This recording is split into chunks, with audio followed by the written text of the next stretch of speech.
Yo guys, CFB, welcome back to a brand new video, welcome back to the channel. And today, Chelsea 3, Brighton 2, come on, up it, up the flipping Chelsea, come on, that's what I'm talking about.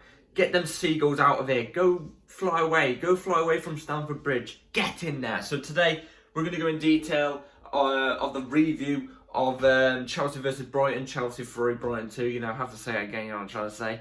So yeah, before we get straight into it, please like, subscribe, hit the bell notifications to be notified every time I upload a video. Also, first link in the description is my second channel. Go and check that out, it'd be very much appreciated. Haven't been uploading much on there, but stuff will come out soon, especially when I get my PC and stuff out for Christmas and I start live streaming. Highlights will be uploaded onto there. You don't want to miss it, it'll be very entertaining. And especially if you want to see more of me, you know what I'm trying to say. Who doesn't want to see more of me, you know what I mean? So yeah, let's jump straight into it to Chelsea 3, Brighton 2. We're going to keep going over it. So, entertaining game. Very entertaining game, especially towards the end. Well, towards the end, it was entertaining, but very frightening for us Chelsea fans because we was holding on for dear life with 10 men. Do you know what I'm trying to say? And we'll get to that in a second. There's loads of pros that we have to go through. No, there's quite a few pros we can go through and quite a few cons. Obviously, we're going to go through the player ratings later on in the video, maybe around 10 minutes into the video. Let's first go through the goals and stuff like that. So, well, let's first go through the team lineup that we started off with. So, we went up with Sanchez in goal. At the back four that I predicted yesterday, I think it would have been Levi Cole left back. It was. Badiashile, Thiago Silva as your centre-backs. And Disasi as your right back. That's what it was. Enzo and Caicedo in the midfield. That's what it was as well. I predicted Palmer in the cam. We actually went with Gallagher in the cam. Okay. Apparently, Palmer took a knock in training or something like that, so he was at 100%, so I can understand that. And we went with Mudryk off the left, Sterling off the right, which I did want Mudryk off the left and Sterling off the right as well. Yes, I did. And we went with Jack's up top, which is also all predicted. So I only missed out on McCann. That's really it. That's the only one I didn't guess right. So I was happy with the lineup, to be fair, because Conor Gallagher, in all fairness, I didn't think he played well against Newcastle, but I was hoping he would bounce back today. We're going to get along to that in a second. We'll get to that nitty-gritty in a second. So, let's start off with the first goal. We score early, very, very early on. We score Enzo Fernandez off a header from a corner, I think it was. It was a corner or a cross. And then our second goal was Levi Colwill off a cross, another set piece, which it did go over the line. I've seen some Brighton fans saying it didn't go over the line. Come on. Come on, they even show it. Do you know what I mean? If they're going to rob someone out, it's going to be us they're going to rob out. Do you know what I mean? The Premier League hate Chelsea. It's a well-known fact, let's be real. So yeah, Levi Colwill scored from a header. And then Brighton scored right before half-time. It was a good goal. Nothing you can really complain about. No mistakes or anything like that. It's just a good goal. We made it 3-1 then. Enzo Fernandez from a penalty, which again I've seen people saying, oh, it's not a penalty, it's not a penalty. Commentators going, oh, there's never a penalty. It was a clear and obvious penalty. I'm sorry, but James Milner wins none of the ball. Mudryk is about to take a shot. You can clearly tell he's about to take a shot, albeit it looks like the keeper probably would have saved it, but albeit he still won 0 of the ball. He went through the back of him in a way. It's a clear and obvious penalty. Come on, I've seen teams being given that all the time. I've seen it. I've seen teams have it against us. Do you know what I mean? So, the rules are the rules there. You got to play by the rules. That's what we did. We made it 3-1. Enzo Fernandez from the spot because Cole Palmer wasn't on the pitch at that time. And then, it was 90 minutes plus 10 minutes added on in the second half. And we was holding on for dear life. Because, like I said, at that time we had 10 men. João Pedro, I think his name is, scored off the corner in like the 92nd minute. I was thinking to myself, this has 3-3 written all over it. 3-3 written all over it. And that's when that penalty decision happened in like the 98th minute, I thought he's going to give it. And I thought he did give it, but luckily he didn't. It was never a penalty as well. It clearly hits off Levi Colwill's head, man. It clearly hits off his head. So let's just dismiss that. So yeah, let's go through the pros and the cons. So I thought in possession that we was quite good in the possession today. I thought actually no, we was good in possession, but at times Brighton would swarm us and like in like a circle in a way. I don't know what it is. It's like it was like in a bubble or something around our midfield, and then we'd like miss-hit a pass or something. Many times today, I was seeing loads of miss-hit passes, dribbles where they take an extra touch more than they should do instead of making the pass. There was times where those passes, you know, there's Jackson running through down the right, and all he has to do is pass to the left, but instead he passes over to the right where it's more crowded. Do you know what I mean? It's like, it's stuff like that that we just need to work on. I like the fact that, you know, we showed some fight in the game. Today we showed some fight, especially towards the end. We had none of like Brighton pushing us about the whole game. We was actually making the challenges. And actual serious challenges as well, like not in terms of like in a bad way, like in a good way, like we was making good challenges. But at the same time, let's move on to the cons. I hated the discipline. We've had another red card. 2 times on the trot, our 2 captains have had a red card. Conor Gallagher makes a silly foul for a yellow in the first half, and then wins none of the ball on the second challenge. It's a clear and obvious red. I'm not even going to complain. The only thing I'm going to complain about is Conor Gallagher's challenges today. He was not up to scratch today. His challenges were off. Every challenge he would make was too rash and, you know, 1-0 of the ball. Do you know what I mean? If you're going to go in for those challenges, you've got to get the ball. You've got to get the ball try. It seemed like he wasn't trying to get the ball. So 2 red cards in 2 matches. Conor Gallagher's now suspended for the next game. And just challenges in general, we just don't seem to have the discipline. And you can tell on the pitch we're still very immature on the pitch. You know, we haven't got that many leaders, you can tell, in this team to guide us through, you know, some tough times, or to not make as many rash challenges. Players need to learn off that. The only experienced players we've got in this team really are Thiago Silva and Raheem Sterling. Do you know what I mean? Thiago Silva being the main experienced guy. I don't think Sterling's somebody you look to for, you know, got massive experience. Do you know what I'm trying to say? Sterling's just a player. Do you know what I mean? So, whereas Thiago Silva's a leader. He actually is a leader. Speaks no English though. So, you know what I'm trying to say, guys? We need some leadership into this team. We need some players with more experience, more winning mentality, because even when we went down to 10 men and we brought on the subs to park the bus, we didn't look comfortable defensively the whole game. Even when we went to I think it was a 5-back towards the end of the game with Matson coming in as a left wing back, I'm pretty sure, or it was a right wing back. We still didn't look defensively strong. At times, you could think if Brighton had their better players out on the pitch today, because obviously some of them have been injured, they maybe could have took advantage of some of the chances that they had. They probably could have created some more better opportunities at times where we was open. Yeah, that we need to tighten up defensively. That's one thing about us that we need to start doing. Going forward, I've seen an improvement. I have said this many times, even before the Newcastle match, we have improved going forward, but we've, what's the word, digressed, if you know what I'm trying to say. Defensively, we've got worse defensively. It's like when we have a defensive-minded coach, our attacking isn't as good, but our defence is so strong, so we don't really concede that many goals. But when we have an attacking coach, our attacking gets better, but not amazing, but our defence goes really bad. I just don't understand where the middle ground is. We need to find that balance. Maybe that's where leadership, getting more leaders in, getting more winners in, would help us. Do you know what I mean? Would help us. Obviously, they have to have quality as well. They can't just be certain leaders and winners. They've got to have quality. So, that's definitely one thing. I didn't think we was overly impressive. For Brighton having majority of their main players out injured or, you know, not there today. Obviously, some of them come off the bench. I thought we should have been beaten. We shouldn't have really conceded 2 against Brighton. And I think the goals that we conceded, the first one, I can't really complain about. You know, it's just a good goal, but, you know, you stick a leg out at least. You know what I mean? You can stick a leg out. I think it was Levi Colwood that was marking him at that point. He didn't stick a leg out. He just let him shoot. And then the header, I don't think anybody really... There's 2 of our players behind that Pedro guy. I don't think they jump. I think if they do jump, maybe we don't concede it. I don't know. If buts or maybes, I don't know. Do you know what I'm trying to say? But either way, we still walk away with the 3 points. like I said already, not an overly impressive performance by us in the circumstances when we even have a better team than them. Do you know what I mean? Not an overly impressive performance, but I will take it. I liked the fight we showed towards the end as well, like I've already said. So, yeah, let's go through the player ratings. Sanchez in goal. 5.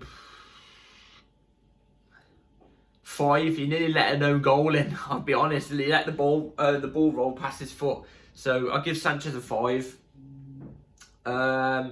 Colwill, I'll give a... Do you know what Colwill scored? Again, defensively, he looked stronger today. He was the one thing I liked from our team today was we didn't get shoved off the ball. We was the bullies, but sometimes in a more disciplined manner, sometimes not in a disciplined manner. Like I said, we need to fix up on that bit. That's the bit we need to fix up on. But we were sometimes the hunters. Do you know what I'm trying to say? We were sometimes the hunters instead of being hunted. And yeah, Levi Colwill was one of the main guys for that. I think going forward, his balls over the top to Mudryk and stuff like that were good. So I'll give Colwill a 6.5. I think he was solid. Thiago Silva, I'll say was a 6. Standard. He didn't really put a foot wrong. He was back to his usual best, no mistakes today. So I'll give him a 6. Same with... Well, Badi Shil, I actually give a 6.5. I think he was solid. Like I said, I think he's only ever had one bad game in Chelsea shirt, and that was against Newcastle. He was back to his best today. Maybe the Newcastle game was just rust. I don't know. But he was back to his best today. He looks so composed, calm and composed. He's one of the only players I look in his team, bar a couple, obviously, that I look in his team and I go, you're one for the future for us. You will be here for a long time. You're disciplined. You're not immature. You're mature for your age. And he looks always calm and composed. Never really puts a foot wrong. Do you know what I'm trying to say? Never plays any players into danger. So I would say he was a 6.5. The Sassy at right back wasn't bad, to be fair. It wasn't bad in the end. I'll give him a 5.5 because sometimes going forward he could have done a bit more. There was times where he would obviously, like I already said, misplace a pass. He wouldn't bomb forward as much. It seemed like we went more for flat 4. Out of the 2 fullbacks, it'd be Levi Colwill who pushed up a bit more. So yeah, I'd say the Sassy was a 5.5. Enzo, 2 goals to his name, brilliant as well today. I don't understand how some of our fan base do not like Enzo Fernandez. I've been seeing a lot of criticism for him on the Twitter timeline recently. I don't understand how. 2 goals today, and just was the conductor in that whole midfield. Do you know what I mean? He was the conductor. I'd say it was a 7.5. I'd say it was a 7.4. 7. I'd say it was a 7. He was decent today. Casado, I'd say was a 6.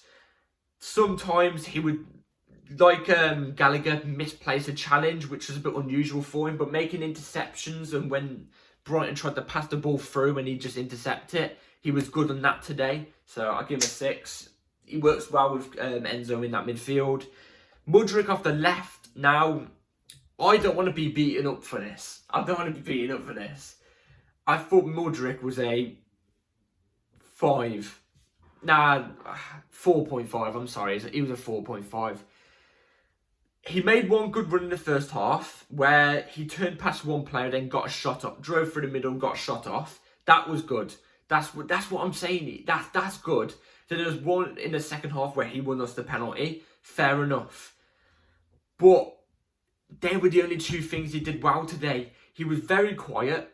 He wasn't bad, but he wasn't good. But he was very quiet. And some majority of the time when he did get the ball and he would try to turn a player, Brighton player, even try to do a skill past them, or he would try to make a pass, it wouldn't go right. His pass would be overhit, or it would be easily intercepted by a Brighton player because it was easily readable.